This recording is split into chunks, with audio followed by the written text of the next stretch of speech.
So our next item is the Special Education Renewal Millage. This is an information item, and I know Dr. Swift and her team have been working hard. This was the district's information, and information is important here because they can only share information with our community. They cannot advocate one way or another for any millage to our community. So Dr. Swift will describe all the reviews, legal reviews they've been through for this material, and we're looking forward to seeing it. So Dr. Swift. Well, good evening. We're excited this evening to share information on our November Special Education Millage endeavor. This is a renewal, and it is a renewal of our prior approval from 2011. So we're very excited to begin this process. As you shared, my team has been busy working on this. I want to share, though, trustees, that the documents that you have, and it's really 2 documents, and we do have them attached to our board agenda, 2 seminal documents, a frequently asked questions document, and then also the PowerPoint deck. Both of these are still in draft. We are awaiting your input this evening, so we'll have a good discussion around this. My team will be taking notes, and then tomorrow have a great session scheduled with the attorney who keeps us all as straight arrows to make sure that we're following every single rule with regard to our sinking fund information. So I will not refer to this as a campaign. It is not a campaign. Our goal in the district is to provide information. So we'll walk through this evening, trustees, and we invite you every time we're with you. Our product gets better and gets stronger. So thank you for your eyes on this as we go through it this evening. This proposal is a renewal of the Special Education Millage approved in 2011. It is a county millage. So by that we mean that all of the 9 member districts, 8 other districts, along with the Ann Arbor Public Schools, will have the opportunity to vote. We do want to make the important point is that this millage reimburses the district for the costs of special education services. So students receive services as they are described in their individual education plan. We are morally obligated and very much want to give very fine, exceptional quality service to every single one of our students. So when we speak to the special ed millage, we're not talking about voting as to whether or not students receive their services. That part is ensured. But what we're speaking to is the ability of this millage function to reimburse our general fund. And that frees up critical general fund dollars that then can be used for all of our programs and all of our students. The number one message that we hope our community will receive from us during this month of October, Information Month, this is the number one message. This is not a new tax. This is something that we've had since 2011, and the question before our voters is simply the question, shall we renew this pre-existing millage? And again, there it is used to cover the cost of mandatory special education services. So this millage cannot be used for any expense other than those directly related to serving students. Now the renewal is a 0.9719, so just under 1 mil to cover the unreimbursed costs. The millage, as it's described, the renewal, would expire in 2025. In the future, our voters may be remembering we did something similar in 2016. And so folks in the community may be asking, what was that thing that we did in 2016?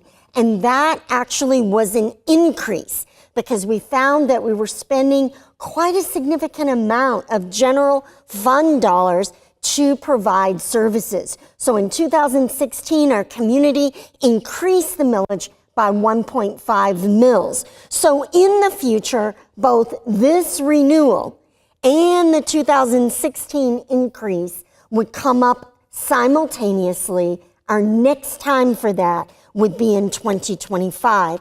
We really felt like across the county, our trustees from districts across the county and our superintendents and teams felt like this would be a much better, more streamlined approach moving forward, so that it didn't feel like we were just always talking about one of these millages. So what does the renewal mean? Here's what it means to Ann Arbor Public Schools.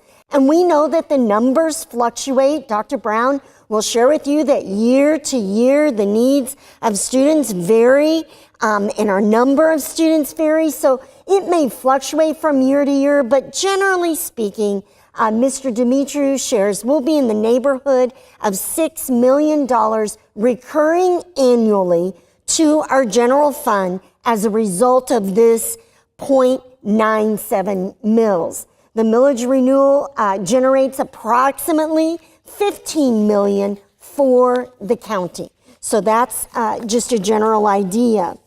What we love about millage dollars is they don't get cycled off to Lansing like our hold harmless other sources of revenue get cycled off and they come back to us, and pattern trustees that you know and we know in our community is what is given is not always returned completely. And so often we find that we get back less than we contribute. This particular millage, all of the dollars are collected locally. They remain with us and they are shared across the 9 member districts and our charter schools. We're obligated to serve every special needs student. We want to serve every special needs student. That is our critical mission. And so those dollars are shared across the county. So here's a little look at what it truly means in Ann Arbor. This past year, our total cost of provision of special ed services ran right at $48 million. If you look at the ways in which we get reimbursed, it's about $3 million from the feds, about $13 million from the state, and then about $26 million from our local ISD millage.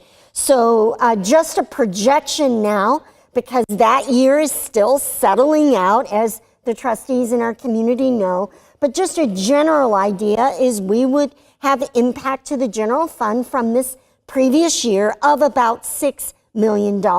So we truly do need the special education millage in order to free up just as many of our general fund dollars as we possibly can.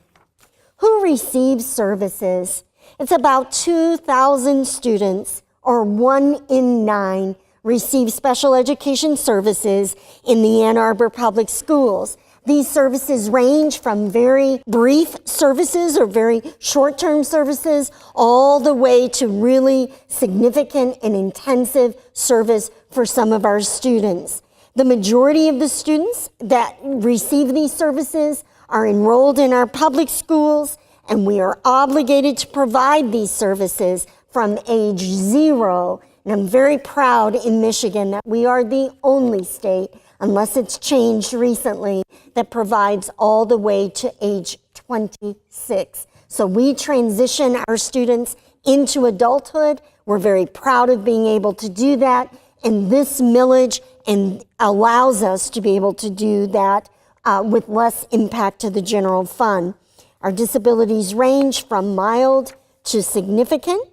And for those who are curious, here are the 13 categories that students may be identified or receive services in these areas.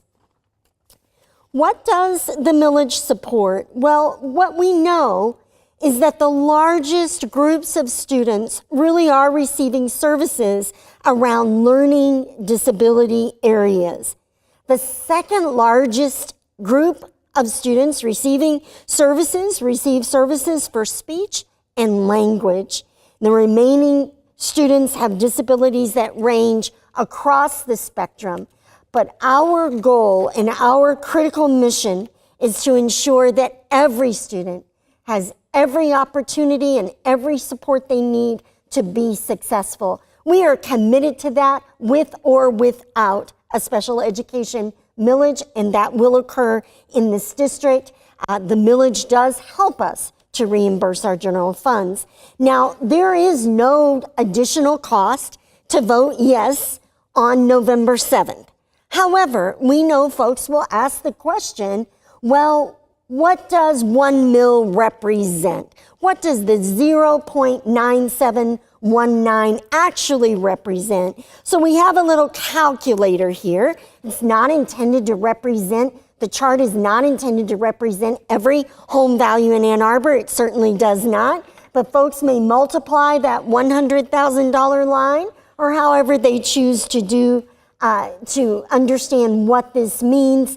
I love to say it like this, is that it's a little under $1 per week per $100,000 of market value per $50,000 of taxable value. It's a little under $1 per week.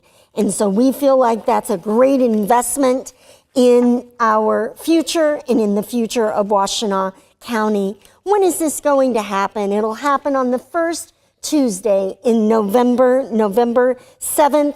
Voters from the 9 member school districts. So sometimes folks get confused. It is not just Ann Arbor City. It is Ann Arbor Public Schools area and all of the other districts as well. Those folks will be eligible to vote on November 7th. And we always like to show the ballot language. So here is the actual language of a special education millage renewal proposal and the actual language that folks will see. Over the month of October, we are so excited, trustees, to be back out on tour. I love getting out in the community. We're going to have a great month of meetings. Each school principal will be hosting a meeting at their school, both a community meeting among their parents and neighbors and community members in their area, and they will also be sharing with their staff in a staff meeting or similar kind of setting. In addition to that, we'll be out on the community tour.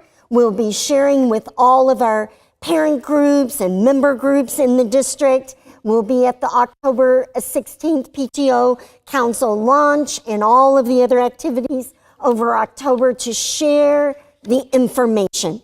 Our goal in the district is that every voter would have full and complete, clear information with every question they have answered. And then trustees, I've learned over time, we can trust the will of our community once we're sure that they know exactly what's at stake and what the information is behind the millage. Now, the last piece, trustees, is an item that you've seen. We've worked on developing this over time. Ms. Osinski, Mr. Demetrio worked back through it again today, and we always have in mind to just clearly illustrate for our community what are the millages and sources of revenue that we depend on in the Ann Arbor Public Schools to offer a quality educational program for each and every one of our 18,000 students. This is the full picture of those millages. And you know, trustees, I've said before, nobody's coming to save us. There are no other hidden sources of money. This is really the whole enchilada. And we know that when it comes to resources, we've been constricted by the state and now are concerned about our federal dollars. And we are delighted when we have an opportunity to offer our local community a vote in the process. And yet we never take for granted the support of our community. We're very grateful for the support, and we look forward to spending this month providing information and head out on the tour very shortly in October. Thank you. So this millage is always very important to our community, and as everybody on this board and hopefully folks listening know, everything we can do to protect our general fund is really important to do, because our state is not moving in a direction where we're likely to see significant increase there. Not for Ann Arbor Public Schools specifically. We're the only district in the county that still hasn't quite recovered from 10 years ago what the foundation allowance is per student. That's our general fund. And so we're quite a bit behind where we were a decade ago. That's not inflation adjusted, of course. If we were to do that, it looks even worse. But this community does a good job valuing education and doing what we can to protect it. And this is one of those ways. Thank you.